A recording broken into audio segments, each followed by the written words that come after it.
I think that at first my characters were really just like me, you Mhm. know, but that as I went along, and I would just say the Raven character is in the Lower Power is much more me. I gave her my backstory. I even used pages like from her jail experience. I used pages that I wrote when I was on Rikers Island. Oh, wow. Yeah, like I dug them out. I was like, let me describe the bullpens. And I used pages like these yellowed sheets of pages because it was like such descriptive writing. And I remembered exactly what it was. Welcome to Amy Liz Harrison's podcast, Eternally Amy, a mum of eight's journey from jail to joy, a Gen Xer who overcame her struggle with alcohol to become a best-selling author and mental health advocate. She shares stories of hope and offers ideas for others struggling with mental health challenges.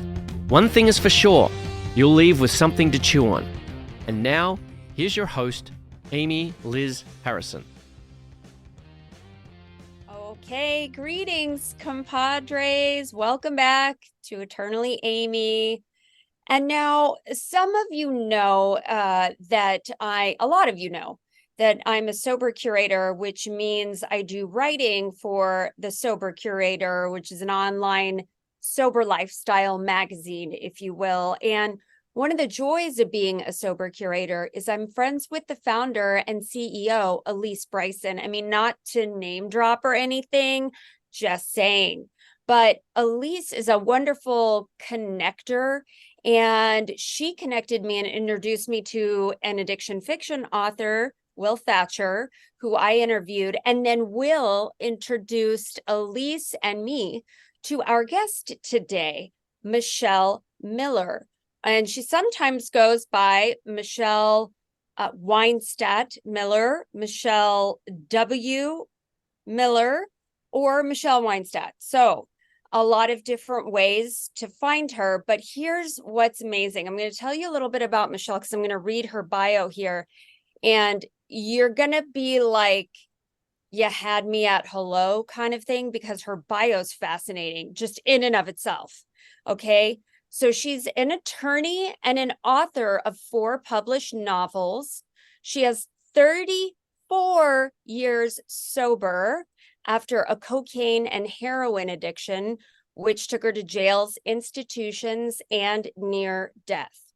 So Michele graduated NYU Law School and became a lawyer at 22 years old.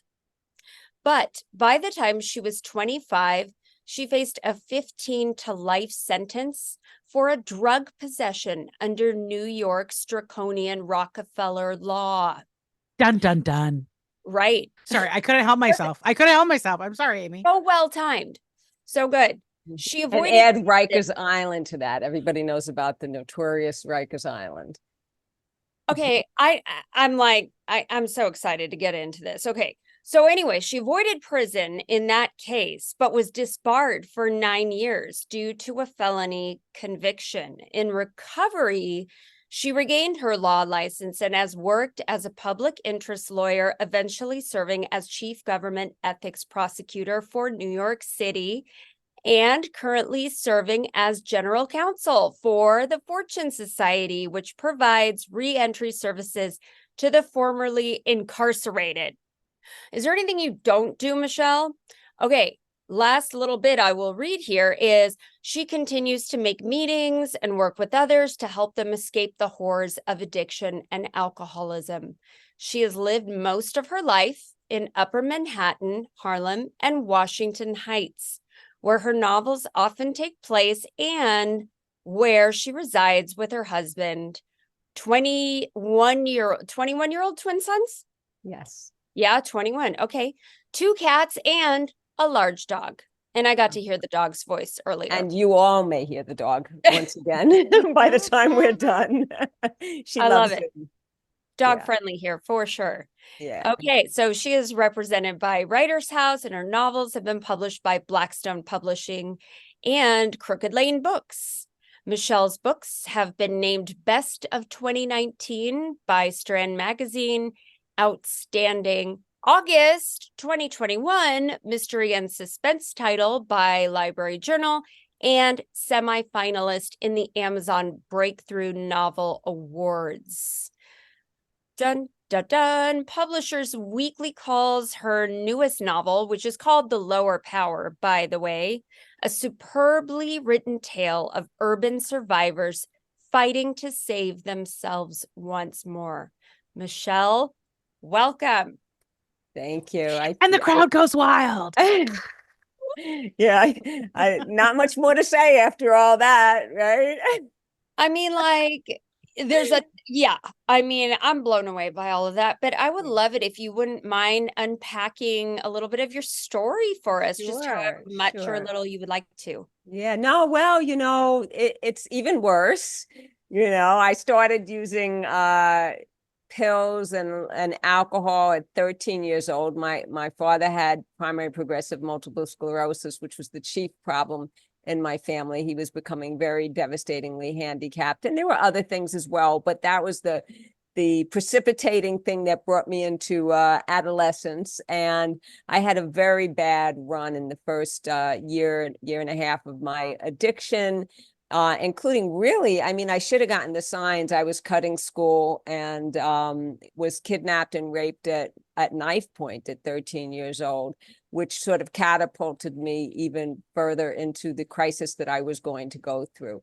However, after about a year and a half, I guess I hit my first bottom, and I decided that I was going to prove to myself, because I had publicly embarrassed myself over and over again. Like, it is not pretty when you're a 13-year-old addict. And all kinds of sexual abuse, all kinds of horrendous stuff happened in that year and a half. And I, decided I was going to prove to everybody how wonderful I was. So I started becoming extremely successful. I did not understand. I put all of my using, I kept, undercover. I didn't do as much of it. I became an athlete. I became very interested in martial arts and got my black belt by the time I was 19. I graduated high school by 16, even though I had already failed half my courses in 9th grade. And I'm not that, it's not that I was a genius, but I did manipulate and con my way out of high school as well. I applied my intelligence in all sorts of ways. But one of the things that I didn't understand was the nature of addiction. So I could just say that, like, I'm a person, I've described myself as a Titanic seat shifter. I, switched seats on the Titanic many times before I figured out the nature of addiction was that I couldn't use any mood or mind altering substance without using it addictively. So I, thankfully I don't have to keep trying things anymore. I learned that. But so I tamped down on my drug use for quite a number of years, although I was still making stupid decisions. I was living with a drug dealer, those kinds of things. Like, you really don't get it, domestic violence. But I graduated college. I said, okay, I'm going to college at 16. And let me prove how wonderful I am by graduating in 3 years instead of 4. Everything was motivated by building a resume, ego, just trying to prove to people, because I had very low self-esteem and it was masked by grandiosity. So I graduated college at 19, ended up with a cocaine problem my first year of law school, stopped again, left the guy that I was with, the drug dealer, and stopped using as much. And basically, though, I was 22 at a big law firm, and everybody was doing cocaine. And they said that cocaine wasn't addictive in those days. The New York Times published that. And so that was perfect fodder for an addict to think that they didn't have a problem. So I started doing cocaine again, and it quickly became a problem. So within short order, with the kind of intelligence and mental health that people with addiction tend to have, I decided to become a drug dealer instead of being a lawyer. And so that is what I did for a couple of years until I ended up actually switching seats on the Titanic. I stopped doing cocaine and I started doing heroin, and ended up very quickly being arrested with a large quantity of heroin, no, not heroin, I'm sorry, a cocaine, and ended up with like a 16-count felony indictment and on Rikers Island. I got out. My cousin brought me to my first meeting. I thought they were really good, but I wanted to keep selling drugs to pay for my lawyer. And I was advised at the time, like, you really shouldn't do that because you're going to end up back in jail and you're not going to pay your lawyer. And that is exactly what happened. I ended up getting rearrested.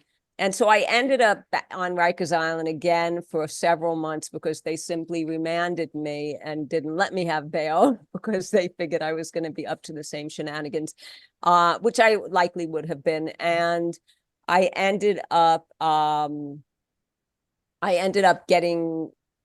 ultimately getting out, winning my first case because they didn't have a search warrant, and having to plea bargain in the second, disbarred automatically with a felony conviction. And that sort of began a 6-year sojourn, or I think it was about 6 years altogether that I didn't work and just lived the full-time addict lifestyle, and became your sort of garden variety, stealing clothing and selling it type of drug addict. And until one day I got clean. I walked into the rooms, I got struck willing. I never had an interest in recovery or 12-step programs. I thought that they were Jim Jones MFs, and they would drink the poison, or drink the Kool-Aid, and that wasn't going to be me.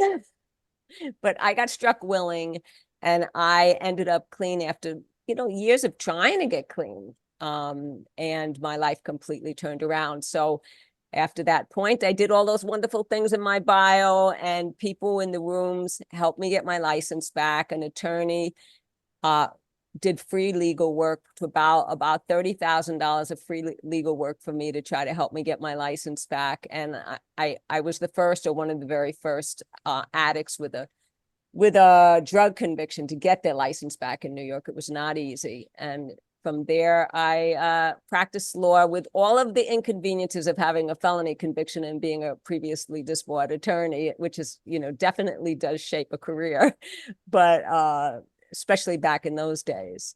So that's my story, I think, in a nutshell. Is that all? Yeah, I think I did pretty good with that, because I was like, Yeah, I you could did do great. that story could take 40 minutes, or it could be done in 5. Yeah. No, that was really good. That was really good. I just want to I let you know. One thing I did forget to say is that my dad died at that point when I decided to become a drug dealer instead of an attorney. So I seem to forget to say that nowadays, but that was the sort of the thing. But go on, Elise. I'm so sorry. That's okay. I was just gonna say you're a badass. That's all. Like, you're a badass. That's what my sponsee says. Yeah, I She always says definitely, that. I Makes me feel definitely good. think you're a badass. And I too dealt drugs. That's where, I mean, I'm a salesperson. I've been a salesperson for most of my career, but people are like, where'd you get your start? Where'd you go to school? And I'm like, well, it's just a Exactly. natural gift of gab, let's call it that. But yeah, I was selling at a very young age. So I definitely enjoy, your story is much more colorful than mine, but I definitely enjoyed listening to your recount. Well, Yeah, that's for sure. it's fun telling the story. It wasn't so much fun living it, Yeah, right? no, I definitely, that's not lost on me either. I know that, like, we can, that's the unique thing, is like, when you've been to hell and back, you can laugh about a lot of things that were not funny at the time, Right, right. Yeah. And that mystify other people. Like, 3 of us may laugh about many things today, and Mhm. it will mystify people who haven't been there. Yeah, yeah. Yeah, That's how I yeah, know if I'm with my people or not, is if they laugh at my jokes. If they don't, exactly. it's just then I know we've had different lived experiences. That's all. Exactly. So, okay, so Michele has these 2 books that I loved, The Lower Power and the 13th Step Zombie Recovery book. What? But here's my question for you, Michele. Like, I have to know, I mean, and I know this is off topic of the books, but regarding your story, I have to ask, like, I mean, there probably are very few, or maybe not. Maybe there's a huge community, and I just have no idea, of lawyers who can stand there with a client who may be facing some sentencing, right? And you can go, yeah, so I've been there, I've been to prison, and we can have that discussion if we need to. But I mean, not a lot of people can kind of maybe relate to a client on that level. I think Well, that's fascinating. Well, yeah, it is wonderful. Like, since I'm working now with the Fortune Society that does reentry work, and I work in the building where a lot of people who are coming home from prison live. So, and I just voluntarily go every Thursday night. We have a community meeting that's open to anybody who really wants to come, but it's mostly made up of people who are living in the building and or have lived there previously. And I get to relate in a way and also share the hope, like that I of course did a teeny bit of time compared to the men and women that are there. I mean, some of them are coming home. I have watched people come home their first day home after 50 years or 45 years, which is quite the thing to see, and to watch how they are those first few weeks when they learn how to use the subway again, or watch people show them how to use an iPhone. I mean, it is quite moving to see people come out. So I don't have their experience, but the fact is some of the people or young people that just, only have done small bids. And so, I could talk to people about what it is to live life on life's terms and to be responsible and to make that shift from what I was doing, which was just like them. I mean, frankly, it's a lot of the reason why I didn't do 15 years was class and race, not as much that I was any less guilty than any of the people. And a lot of them are doing, are coming home after 25, 30 years for the same kind of things that I did. So there's certainly, I like to say that our experience, strength, and hope is our superpower. I mean, that's true with folks who are, coming home from prison, headed toward prison, or just other people who just want to stay clean, So as an author and with you writing these books, I mean, how did your personal past infiltrate your inspiration for writing these, and are some of the characters loosely based on anybody that you met? Well, the Lower Power takes place in 1992 in uptown Manhattan, when this evil force comes down, and like all of these recovering addicts are the most vulnerable to him, but also the first line of defense. And so, and that is really based, there was a really graced sort of time for recovery in Harlem when I came around in 1989, where there was only like one meeting a day, and we called it the Harlem Circuit, and everybody went to the same meeting. So there were like 300 people that went to the same meetings for 7 days a week. And we were very close knit, and we walked from meeting to meeting because all of us were broke. It was in the middle of the crack epidemic. I was a heroin addict, but most people were crack addicts. And so a lot of the characters in that are based on, at least loosely on people I knew, and very much based on the places I was and the things we were going through. And I also found that, the tagline for the book is when evil pulls you back to the hell you thought you'd escaped, right? And I think that I was originally inspired because the AIDS epidemic hit the meetings, the NA meetings, at around the time when I came around. And so anybody who had basically more than a couple of years clean or sober were basically dying. Like a whole swath of people died in my early days. And it was like, you think you get clean and you're going to get a life, but I watched people stay clean whose children were dying, it was pretty intense. So I think that kind of inspired me to write about how folks stayed clean and fought the evil and fought the good fight and stayed together, and how the group is more powerful than the individual. So there's plenty of that in there, I think. Yeah. Well, I loved it. And, I was saying even before Elise jumped on, what I really liked is, and we're getting better about this, right, in this day and age, but generally in a lot of circles, addicts and those with substance use problems are sort of frowned upon in a lot of circles, right? And so I loved how you were able to take, I just thought this was creative genius brilliance, right? Like, take the one thing that kind of makes us different, kind of makes us not different in a good way, right? Right. And Right. flip it around for actually, this was their secret. This was their power. This is what differentiated them in a positive way. And I thought that was incredible. So I'm just Yeah. wondering. I mean, go ahead. No, I was just wondering about your creative process in that. Yeah. I mean, it was interesting because in the lower power, the fact that they're addicts or have the addict gene, or I nowadays people call it substance use disorder, but I've been calling myself an addict for 34 years, so I'm just going to probably keep calling myself an addict. Yeah. I'm not offended by calling myself an addict. Yeah.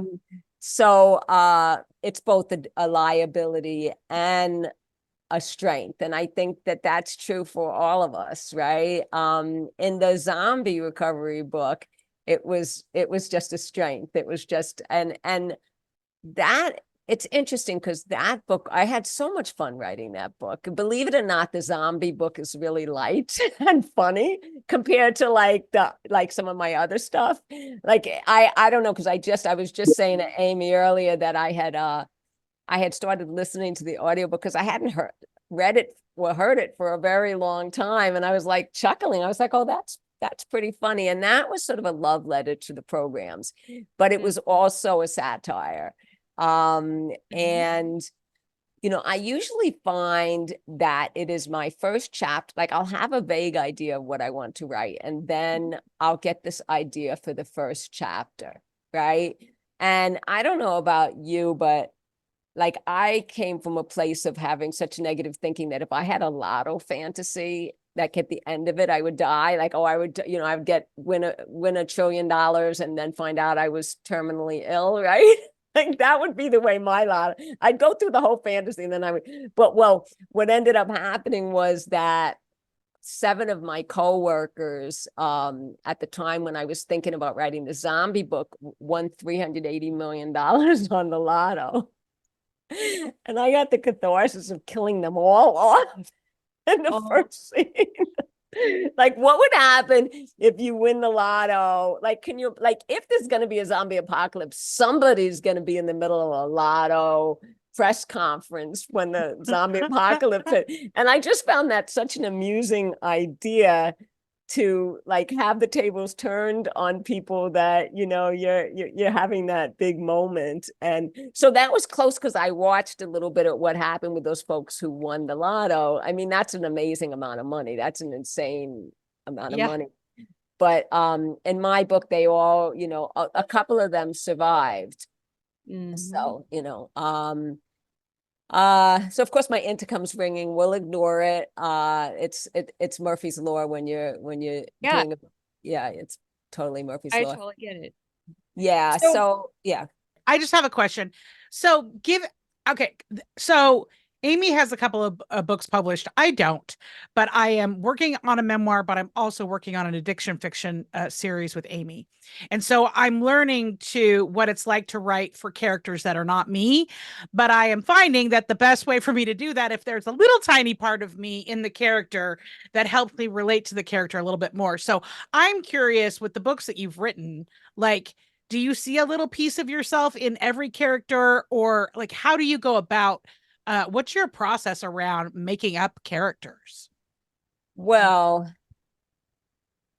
I mean, I think that at first my characters were really just like me, but that as I went along, and I would just say the Raven character is in the lower power is much more me. I gave her my backstory. I even used pages like from her jail experience. I used pages that I wrote when I was on Rikers Island. Oh, wow. Like I dug them out. I was like, let me describe the bullpens. And I used pages like these yellowed sheets of pages, because it was like such descriptive writing. And I remembered exactly what it was. But so that character has more of my bio in me, in it, than anything. My whole house is going up. You hear my dog? Yeah, because somebody is delivering a package. But the thing is that when I work on a book and I have the setting and I might have the first couple of characters, I think I throw myself into it as if I'm an actor. Like, I'm really in the situation. you know, like, and I'm in the situation as each person, and they are their own self. You know, I find that the characters take on a life of their own, and we just don't want them to get too far astray from what we want them to do. And then there's also, as I've gotten used to writing a little bit more, I do a timeline for my characters. Like I might have a vague idea, okay, I want this character to be this or that character to be that. And sometimes I start writing before I have my ideas fully formed, but I do a timeline. I basically know when they were born, when they went to school, what the major things were that happened, who their parents were. I try to flesh it out as much as I can, because then it comes out naturally in the fiction that this is who they are. So yeah, and you know, clearly the lower power, I mean, there's so many different people in there, but many of the things will be experiences that I've experienced, you know. When the streaker came in the meeting, you know, and the naked guy comes in the meeting, we had that happen. Wow. Once. I was Yeah, wondering. that was hilarious. I mean, it wasn't hilarious because the guy was really, really disturbed and suffering, obviously. But, you know, a guy runs. Yeah, it was pretty scary at first, too. So all of that, you know, there's so many experiences that we work into things, whether it's the character that's most like you or not, right? Well, and So, I haven't had the experience of a streaker in a meeting, but in very early recovery, I ended up at a Saturday afternoon meeting and it was their cake day. And they brought in cakes from, I didn't even know this existed, the erotic bakery. And I oh was just like, no. it was like being at a bachelorette party with a bunch of sober people. I was like, I don't know about all this. I mean, yeah, That's so really it's weird. you Yeah. it's there's a lot of opportunity for material in church basements. I'm just saying. Oh, there really is. There Yeah. really is. Yeah. And, you know, being in New York, where there are thousands of meetings. Now, I don't think there's as many meetings now as there were because so many people are online. But, you know, there is such a variety of meetings and things that happen in meetings and who goes to them that there's countless stories. So, yeah, people's stories make their way into my fiction as well. Hopefully I don't, you know, dishonor anybody, Yeah, you know. that's fair. Yeah.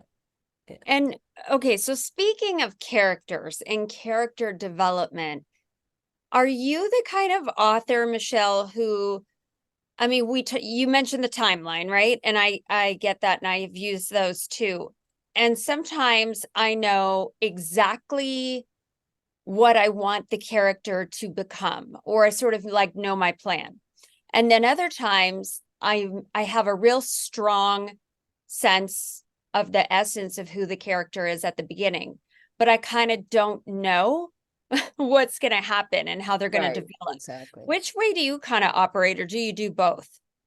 Well, I mean, I don't ever have a full outline when I write. Like I usually know something about the beginning, maybe something about the middle where there's a big change, and something, and then I pretty much know the end, and then I just have to go on faith that I could fill in some of the things in the middle, because I usually don't know how I'm going to get from point A to Z. And yeah, and the characters, I mean, if there's one thing, like I'm a person who does not come from a religious background. I come from, you know, a very, you know, so the ideas of spiritual things are a challenge for me. Like I say, I've been on, you know, I don't know how much we talk about steps here, but I've been on my second step for 34 years, I say. I mean, I've gone beyond that, but I still always say I'm on my second step, because I always am coming to believe, right?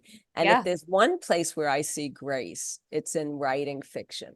Like, it's just insane that these stories So come how out of so? us. I want to hear about that.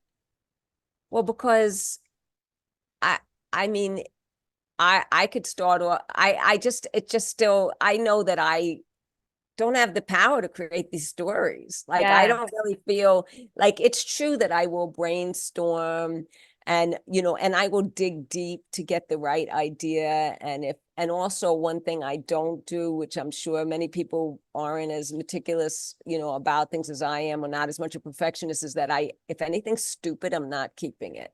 Like a lot of people like, okay, this doesn't make sense, I'm not keeping it. But if it's something that's doesn't make sense or isn't 100%, tied up right, that this makes sense and this is believable because it makes sense, I'm going to find another way to do it. So I do a lot of really serious brainstorming about how I'm going to get stuff done. And then also sometimes just doing research. Like if I do research on nuclear power plants and how they melt down, right? It's gonna shape my story in the direction it goes, because I'm gonna have some science that I have to deal with, right? And like in the zombie recovery, there were some issues about nuclear power in the zombie era, which you don't see that much anybody mentioning that if nobody takes care of the nuclear power plant, something might happen.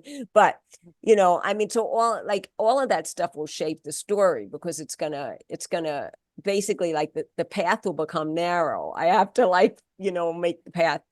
But I'm often amazed at the things that come out at the end of a chapter.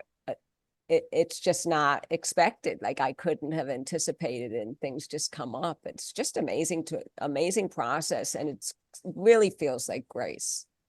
I love that. That was beautifully said, and I can completely relate, And sometimes if I think I have something planned, it will unfold into something else just by nature of the writing process and like who I'm talking to at that time, or what kind of themes are popping up in my life, or what I'm hearing in meetings. And then I'm like, oh my gosh, this is morphed into something totally different than I had originally planned. And it's so much better, but it's like I couldn't have had that forethought, like, to do that. So I love that. And I gotta know, I mean, in the 13th Step book, how did you get the idea to blend the genre of addiction fiction and then zombie apocalypse?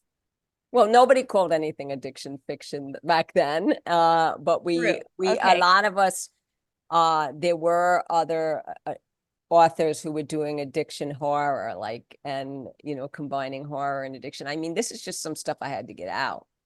Got it. It's not, yeah, it's not.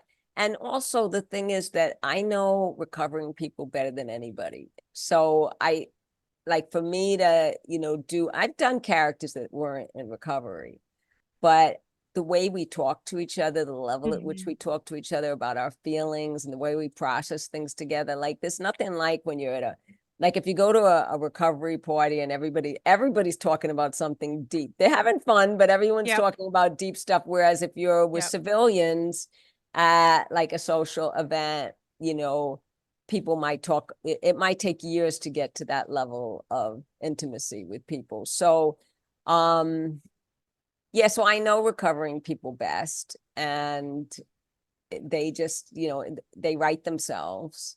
I think that's so, I love what you just said, Michelle, because that is why I'm so excited to move the phrase addiction fiction forward, because when I come across a storyline, whether it's in a book, a movie, or a TV series, if one of the main characters is someone who's openly struggling with addiction or in recovery, I immediately feel like, are you my people? And so I want to read and consume more stories that speak the language that I speak. And I love how you talk about people in recovery at a party versus civilians. It's wildly different conversations. And when I identify there's somebody in recovery, we can go deep and we can know each other for all of 35 seconds. Exactly. Like it's just it's its own language. And so that's, where do you hope, because we're seeing more and more of it. I mean, Goodreads did add addiction fiction as a category. Did they? They did. Yeah. That. Will Thatcher was the one that told me, right? I had no idea. Maybe I have to it's a genre. It's a genre. Let's make it a genre. But if you could wave your magic wand, in addition to you contributing more stories in the future, but what would you want to see for authors in the addiction fiction community space? What do you think is there? I mean, I laughed at Will when he thought that it wasn't a new genre. I'm sorry. I mean, it's nice that he's, coined it and that he's promoting it. It helps all of us. But I mean, Lawrence Block wrote 27 books about with a character who was Lawrence Block is a very, from not, I guess, today's era. He was President Clinton's favorite author, but he's a crime writer who's Matthew Scudder, and 8 Million Ways to Die was the movie. I think was a Matthew Scudder movie that you might know, Walking Through the Tombstone. So this guy was in 27 books, from active alcoholic to recovering alcoholic, and so over, and Larry is actually a friend of mine. He's in his 80s now. And so he's been doing this since all of us were basically in diapers, writing about this character. And then of course, Stephen King's been doing it right, of course, for a long time. And I do always love when he has meeting stuff. I think that the challenge for authors is making sure it's accessible to people who aren't in recovery. And also, I mean, and even some people in recovery may not want to, like they may not want to read about addiction. I don't know. I mean, I think it's going to be interesting to see where it goes. But what I try to do, I mean, The Lower Power is very, very much what you would call addiction fiction. Some of my other books, like Widows in Law and Gone by Morning, were traditionally published books that I'm not sure that the publishers are buying these books yet, honestly. No, I get that. Yeah. But they both had recovering people in them. Main characters who were in recovery, but it was a little bit less about addiction. Well, and I like that you talk about, like, you wanted to speak to the civilian community as well. And it's almost like doing a really well-crafted Pixar or Disney film, right? Like, you nail it for the kids, but there's also that extra layer of humor for the parents. That's what I think would be great. And I just hit watched it on the head, at least. Yeah, that's what it is. And I just watched a movie last night called Memory. It's got Jessica Chastain in it, and she has actually played an alcoholic character before. So now I'm super curious, like, what's her tie to that? Why does she keep playing characters as an alcoholic woman? But let me give you the premise of the movie. Essentially, she's this woman, she's 13 years sober, and she's working with like a special needs house, and she's pretty unhappy with her life, quite honestly. She's got a lot of PTSD from her childhood and her high school years. And she goes to some party and she meets a guy, and he follows her home, and she is confused and thinks that he was one of her abusers from high school. And then it unfolds, and I'm not like letting the cat out of the bag here because it's in the trailer. It unfolds that didn't actually happen. She was confused. He actually didn't get to high school until after she left the high school. So, and this man is also dealing with dementia. And then a story ensues from there of this relationship that develops with this woman who's 13 years sober and this man, similar age, that's struggling with dementia. And it, turns into a love story. And I was just captivated and fascinated by the whole thing because the character was a 13-year-old sober woman, right? Like, not 13 years age, but 13 years sober. And so immediately, as a woman in long-term recovery, like, I immediately draw to characters where I'm like, possibly I'm going to see a piece of myself in this. Yeah, I mean, we identify with each other, and the writer's going to write stuff that you're going to identify with. I mean, I love it too. I absolutely do. And I don't know why every time I write a book, there's got to be recovering characters. I just think that it's like, I've been making, meetings for 34 years, 3, 4, 5, 6 days a week.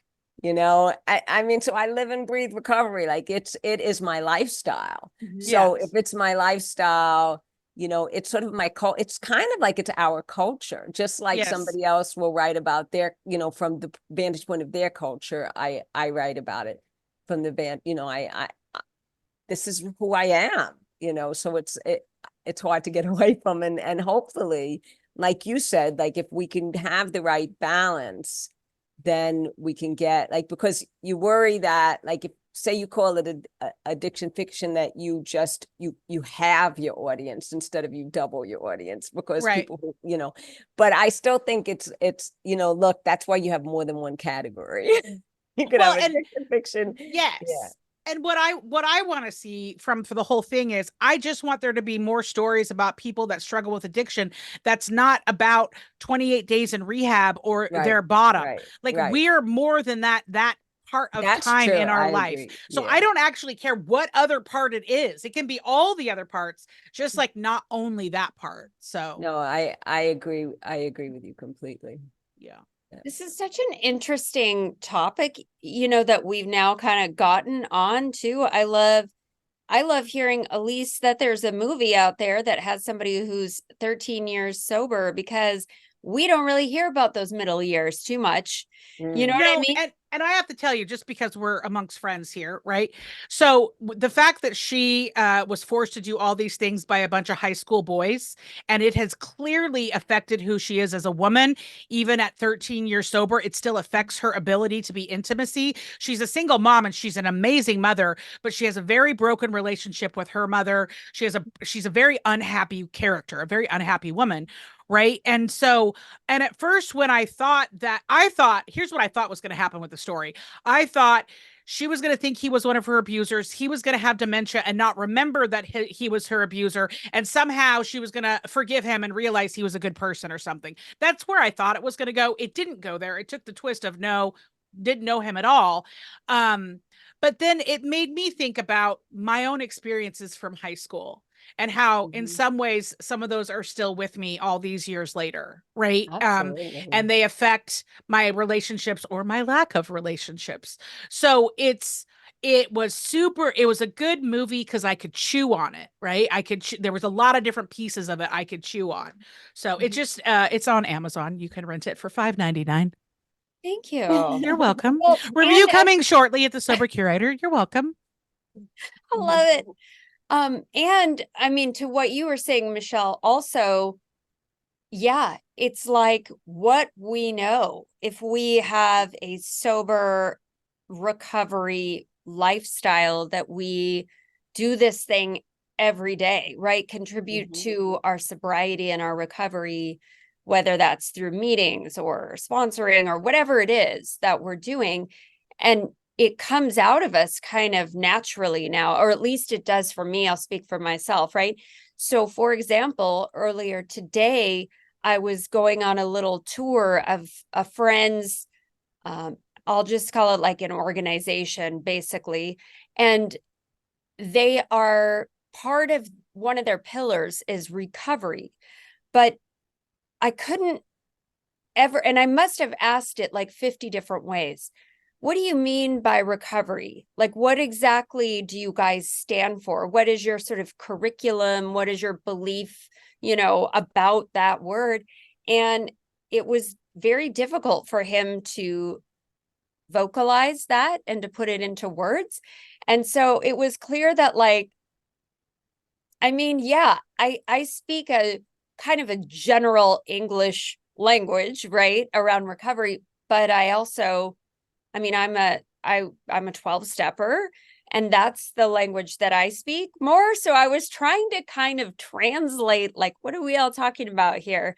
Because I find that I throw out phrases all the time that are 12-step phrases, and I just do it. So it's just interesting how it becomes part of really who we are. And then in the lower power with Raven, the development of her character, I mean, I related a lot to the progression of how she changed and over time, and that it was lovely and very well done. Thank you. And I'm always afraid to give too much. Scary. Yeah. Yeah. Well, what I said to Amy, at least, is that anything up to I think anything in the first half is kind of fair game. There were some unexpected turns later, so you have to read it. Yeah. Yeah. So what are you thinking is next for you, Michelle? Are you going to continue writing in this type of genre, or well, next? I have a couple of things that I'm thinking about. I've been talking a little bit with some people that might be interested in a series based on the lower power. So we'll see, what direction that goes. After the strike, things are in a little disarray in A little Hollywood. bit. Yeah. A little bit. A little bit. And projects are backed up, and it just became the terribly wrong time to be talking about new projects. But I have something that, I think could be interesting as a next step, like maybe a sequel to The Lower Power.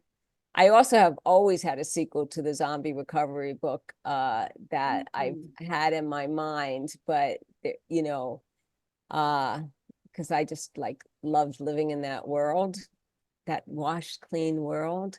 And I have something that's kind of written that my agent didn't love. So I have to rewrite it. And I keep on forgetting it exists. I'm sort of been so into the launch of the new book that I haven't really been paying attention to the fact that I have an entirely written book sitting on my computer. And so I think, that might be the next thing I tackle. And so I'm just trying to live life and enjoy the journey.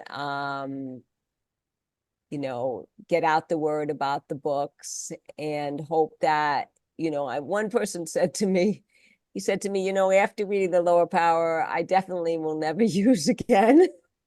So if that's true for anybody, then I'm in good That's stead, hilarious. right? Like, I mean, because the truth of the matter is that everything has to be about what am I bringing to the world. It can't be about how many accolades am I going to get or money. God forbid it can't in publishing, even, it's not a very lucrative, publishing books is not a lucrative thing for 99.9% of people. So I just hope that people get to live in the world I created for 10 or 15 hours and that it enriches their world somehow. I love that. Michele, I love to ask writers, like, when you want to sit down and you want to write, like, what is the space? Like, do you listen to music, not listen to music? Do you have snacks, no snacks? Like, what's the setup? Like, tell me what it looks like when you're in your zone. Well, first off, because I have a full-time job and my two kids are in college now, but they still, throughout most of the time I've written these books, they were home. And so and then all of these, like a menagerie of pets in my house. So it's kind of busy. And so every morning I give a half an hour to writing. And I started that way when I first started writing, that I said to myself, if I do a page a day for 365 days, I will have a book at the end of that time. And usually what happens is you do a page, like it ends up being a page in that half hour of writing. If I'm in the zone, I'll end up like resetting. I'll set a clock for it, and then I'll reset it for another half hour. If I could squeeze out another half hour, because I'm usually enjoying it. And then weekends you end up writing more, and then and editing is much easier for me. Like I like to edit my work. I find that I could work a lot more hours. Like if it's a first draft and you're like sort of giving birth to whatever it is that does not exist at all. To me, like, doing an hour is actually a lot of energy. People don't realize how much energy it takes to do a first draft, like to just, so at the end of, I end up doing, like, if I'm in an editing, and I love when I have a publisher and they do when I'm at that editing stage, I love that. And I could sit down for 10 hours at a computer and look at notes and edit, that is like joy for me. And I could do that forever. But mostly, I would just say that most of the time it's a half hour every morning that I write. And so sometimes that's only like, Courtney walked from the front door to the back door. That might be all. It might take a half an hour if you're writing a detailed novel. It could take a half an hour to get from the front door to the back door. So, like there's like less expectation though on what I'll get out in that period of time. So I love that. Snacks? Do you have snacks? Oh, so this is the thing. So it's so funny because I have my little writers group. I have a little AA writers group, like of people that are all writers and all in AA or NA, and we've been getting together for a very long time. And particularly, I mean, it was in someone's house for many years, but when the pandemic hit, and we have people from LA and New York on Zoom together, right? And so I hear them talk about, there were times I remember hearing people talk about like having a quiet space. And I was like, oh my God, I'm in a Manhattan apartment. It's a decent sized apartment, but my desk is in the dining area of the L-shaped dining room, living room. And the football game is on. And I might have 2 kids playing video games like 5 feet from me. And the dog's barking and everything's going on. And that's how, and I'll be writing like that, Oh man, I love it. Well, I hope you guys didn't hear, maybe you did, the thunder that was going on above my head a moment ago. My kids got home from school. I was like, oh, it's that time.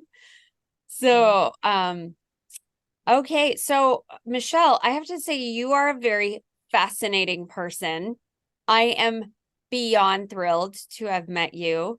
And do you have anything else that you wanted to say? Like some people, sometimes they've got like one message. And what I heard from you, so if you want to say anything else in addition to this, but I heard and wrote down, what am I bringing to the world today, tomorrow, in a year? What am I bringing to the world? I thought that was such a lovely question. So thank you for that. Is there anything else? I just want to say I did not realize I had my work name on this computer. My name is Michele W. Miller. I am not speaking for the Fortune Society here. And luckily I didn't curse a lot and didn't say anything sacrilegious, but it's like, and like job is different from writing, and I try to keep them separated. But I just hope that everybody, I really appreciate you guys having me here. And, I hope that my books can bring some joy to people. And if they don't bring you joy, at least they could scare the bejesus out of you. And, and no matter what, we don't use, right? We don't drink, we don't use, and we get to, and we get to enjoy reading fiction, listening to fiction, and watching great movies like Elise was talking about, and anything is possible. Like, look, also, I just want to say, if you're new to recovery, if there's anybody on here who's new to recovery and you have a dream, you could do it. Because if a person like me, like a jails and institutions kind of a girl like me, could actually grow up to like do all the things that I've done and to write novels and to raise kids and all of that stuff that we do, like we're all miracles. And if I can do it, as hard-headed as I was, anybody can do it. So people can change. Yeah, they can change. They wish have to want to, but they can. Yeah. So anybody who's listening who might be struggling, or I wish you a slow recovery like I have. Yes. Yeah. Michele, you are amazing. And not just like prison, like Rikers Island. I mean, there you go.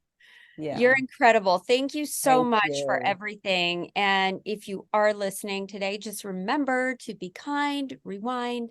Thank you for the honor of your time. Take what you like and leave the rest behind.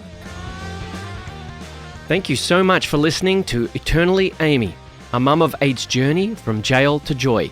Amy Liz Harrison is a best-selling author, speaker, 12-step coach, meditation teacher, and recovery advocate. To find out more, please visit amylizharrison.com. You can keep up with Amy on all platforms by following @AmyLizHarrison. Please subscribe and review this podcast. It means so much to us if you do.